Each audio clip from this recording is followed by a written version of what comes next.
What happens when the biggest star in women's basketball is forced to watch from the sidelines, and her team is left to face the defending champions alone?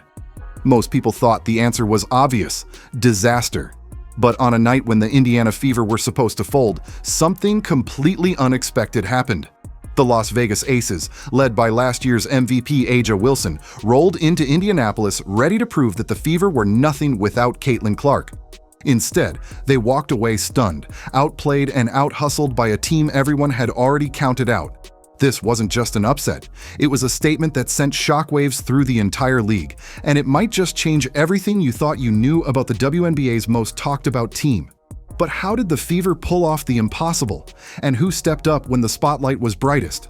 The real story behind this game is more surprising than anyone expected, and it's about to be revealed. Caitlin Clark's name has dominated headlines since the moment she entered the WNBA. Her highlight reel passes, deep threes, and fiery attitude turned the Indiana Fever into must-watch TV almost overnight. But with all that attention came a dangerous question. Was this team really built to win, or were they just riding the wave of a single superstar? When news broke that Clark would miss the showdown against the Aces with a groin injury, the answer seemed obvious to critics. Social media exploded with hot takes. Pundits called the Fever a one-woman show. Some even went as far as to say their season was over before it really began. Inside the Fever locker room, the pressure was suffocating. The team had just dropped back-to-back games to the Liberty, and now their leader was stuck in street clothes, forced to watch from the bench. Every camera in the arena seemed to be searching for signs of panic. Fans wondered if anyone else could step up, or if the Fever would simply fade without their star. The narrative was set: no Clark, no chance. But as the team took the court, there was a different energy in the air, one that no one outside the locker room seemed to notice. And that's when the real story began to unfold. The Las Vegas Aces didn't just arrive in Indianapolis, they stormed in with the swagger of back-to-back champions. For A'ja Wilson and her squad, this was supposed to be a statement game. The Fever were wounded, their superstar sidelined, and the Aces could sense an easy victory. You could see it in their warm-ups, in the way they laughed and joked, almost daring Indiana to put up a fight. But beneath the surface, there was more at play. A'ja Wilson, the reigning MVP, had spent the past year watching the spotlight shift to Caitlin Clark. Every interview, every headline, every highlight seemed to orbit around the Fever's rookie phenom. For Wilson, this was personal. She wanted to remind everyone who really ran the league, and what better way than to dominate a Clarkless Indiana team on their own floor. The Aces' confidence was sky-high, and the narrative was already written. Las Vegas would expose the Fever as nothing more than a hype machine. But as the opening tip-off echoed through Gainbridge Fieldhouse, it became clear that Indiana wasn't interested in playing the role of victim. The Aces were ready to feast, but they had no idea what was about to hit them next. While the outside world was busy counting the Fever out, head coach Stephanie White was quietly preparing for the fight of her career. She knew the stakes. This wasn't just another regular season game. This was a test of her team's identity, a chance to prove they were more than just a supporting cast for Caitlin Clark. In the locker room, White's message was simple but powerful. Champions aren't made when everything goes right. They're forged when everything goes wrong. With Clark sidelined, White had to rewrite the playbook on the fly. No more relying on Clark's gravity to bend defenses or her vision to create open shots. Instead, White shifted the offense, putting the ball in the hands of players who'd spent most of the season in Clark's shadow. She called for more off-ball movement, more sharing, more grit. The team would have to trust each other in ways they hadn't before. But it wasn't just about X's and O's. White challenged her players to step into the spotlight, to silence the doubters and play for each other. The message landed. As the Fever took the floor, there was a new sense of urgency, a belief that this was their moment to rewrite the story. The gamble was risky, but White knew it was the only way to survive against a team as ruthless as the Aces. And as the first quarter unfolded, it became clear. Indiana wasn't just surviving. They were ready to fight for every inch. But the real test was still to come. If there was one player under the microscope with Clark out, it was Kelsey Mitchell. All season, she'd been labeled as inconsistent, capable of dropping 20 points one night, then vanishing the next. Critics loved to point out her cold streaks, and with the spotlight now squarely on her, the pressure was suffocating. Early in the game, it looked like the doubters might be right. Mitchell missed her first few shots, her frustration visible with every clank off the rim. The crowd grew restless, sensing the offense stalling without Clark's playmaking magic. But then something changed. During a timeout, Coach White pulled Mitchell aside and delivered a message that would flip the script: let it fly. It's going to go. Those words hit home. Mitchell shook off the nerves, and her teammates rallied around her, setting harder screens and finding her in better spots. Suddenly, the shots started falling.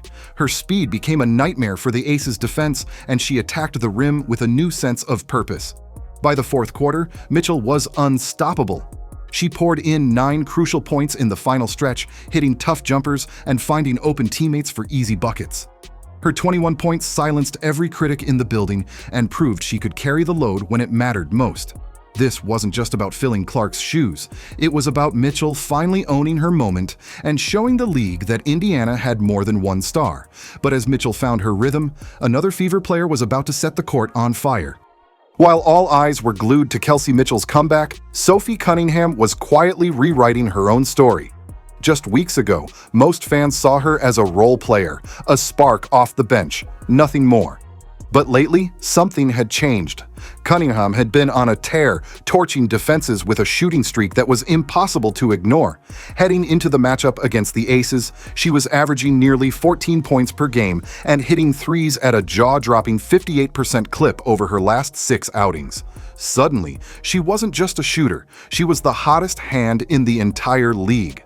Against Las Vegas, Cunningham's confidence was on full display. Every time the Aces threatened to make a run, she answered with a perfectly timed three-pointer, each one a dagger that kept the defending champs at bay. Her 15 points didn't just pad the stat sheet, they broke the Aces' momentum every time they tried to claw back.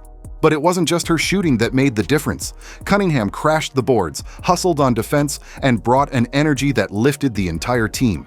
Coach White's decision to move her into the starting lineup looked like a stroke of genius. Cunningham stretched the floor, created space for her teammates, and forced the Aces to rethink their entire defensive game plan.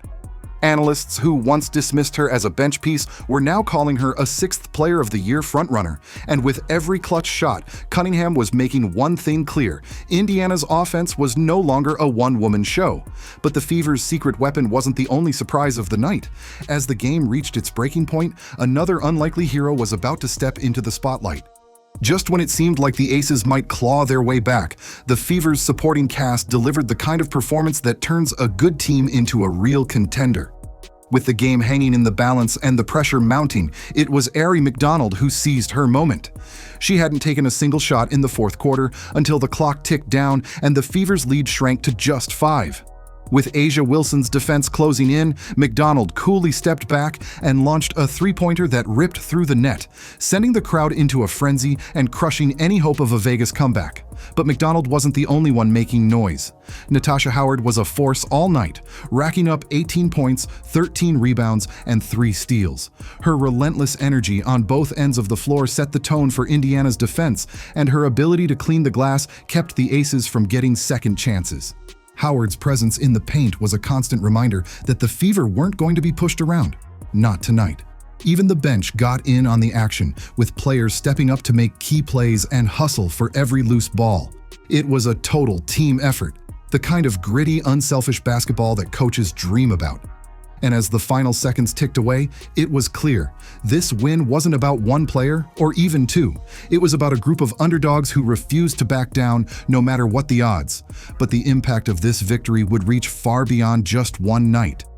The Fever had just changed the entire playoff picture and sent a message the rest of the league couldn't ignore. When the final buzzer sounded, the scoreboard told a story no one expected. Indiana 80, Las Vegas 70. But the real shockwaves were just beginning. With this win, the Fever didn't just boost their record, they seized the season series tiebreaker over the Aces, a detail that could decide playoff seeding when every game counts. Suddenly, a team that had been written off as a one-woman act was sitting in 6th place, right in the thick of the postseason race. The narrative around the Fever flipped overnight. No longer just Caitlin Clark's team, Indiana had proven they could take down the league's best, even without their superstar. Analysts who once dismissed them as playoff pretenders were now scrambling to reassess. Social media lit up with praise for the Fever's resilience, and even rival fans had to admit this team was for real. But the implications went deeper than just the standings. The Fever's win exposed cracks in the Aces' armor and sent a warning shot to every contender in the league. If Indiana could pull off a win like this without Clark, what would they look like at full strength? The rest of the WNBA suddenly had a new problem to worry about. A team that had found its identity, discovered new weapons, and refused to back down from anyone. And as the Fever celebrated on their home court, one question echoed through the league. Was this just a fluke, or the beginning of something much bigger? The answer would soon become impossible to ignore. The Indiana Fever's victory over the Las Vegas Aces wasn't just another win. It was a declaration. For weeks, critics had called them a one-woman show, convinced that without Caitlin Clark, they were nothing special. But on a night when everything seemed stacked against them, the Fever rewrote their own story. Kelsey Mitchell silenced her doubters. Sophie Cunningham became the league's most dangerous shooter, and the entire roster proved they could rise to the moment when it mattered most. Now, with the season series tiebreaker in hand and a playoff spot within reach, the Fever have sent a message that can't be ignored. This team is deeper, tougher, and more dangerous than anyone realized. And with Clark set to return to a squad that's found its confidence and identity, the rest of the league should be on high alert. So what happens next? Will this be the spark that ignites a new WNBA powerhouse, or just the first chapter in a much bigger story? One thing is certain, the Indiana Fever are no longer just chasing history. And turn on notifications because the next chapter in this story is just getting started. They're ready to make it. If you're fired up for what's coming, don't forget to like, subscribe,